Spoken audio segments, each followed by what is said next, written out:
World Chronic Obstructive Pulmonary Disease Day is observed annually on the third Wednesday of November.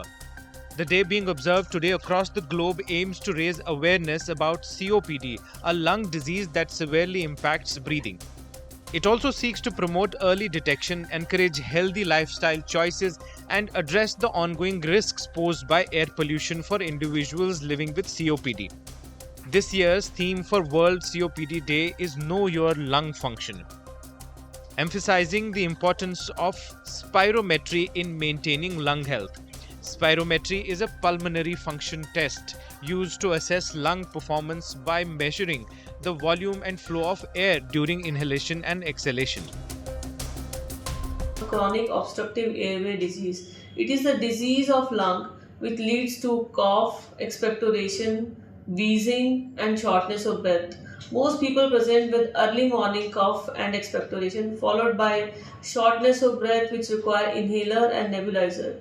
The basic pathology is that pipes in the lung, which take part in air exchange or through which body is oxygenated, get narrowed, because of which people are not able to breathe properly, and they experience shortness of breath. It is a very big concern in today because of it being a big global killer disease. It is second most common cause of death all over world, and it is rising exponentially. The primary causes of COPD include smoking and prolonged exposure to air pollution, although genetics also play a significant role. Exposure to poor health quality increases the risk of hospitalizations and mortality for individuals with COPD. According to the World Health Organization, COPD contributed to 3.1 million deaths globally in 2021. Every year we see the increased number of this air quality index during that particular season, and the patient is exposed for a longer period of the time, like the duration increases and the concentration of the pollutant increases in the air. Patient may develop COPD, even those patients who don't smoke, but who smoke, they are definitely, they are going to have higher chances of development of COPD. Here I would like to add one thing that, when a patient has a chronic inflammatory condition in the lung, they have a low immunity in the lung that lead to the repeated infection in their lungs.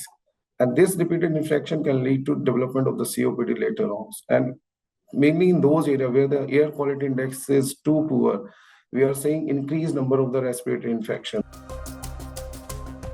COPD symptoms including shortness of breath, chronic cough, and fatigue develop gradually. Early diagnosis is crucial for effective management. Prevention involves avoiding smoking, wearing masks outdoors, and staying physically active to boost immunity. Basically, this breathlessness, cough, and the sputum production are the major signs of development of the COPD. And another thing, patient may have a repeated infection problem. Patient land up in our OPD and in the emergency with a history of the fever. There's people of old age, they develop pneumonia along with the COPD, because COPD lungs are weak, so they develop pneumonia.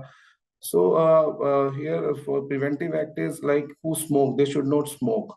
And the people who are exposed to the smokers, like who are having a second-hand smoke, they should avoid that second-hand smoke, because second-hand smoke is equally harmful for the people who don't smoke. Doctors emphasize the need for policy-level measures to reduce environmental pollution to lower the prevalence of COPD.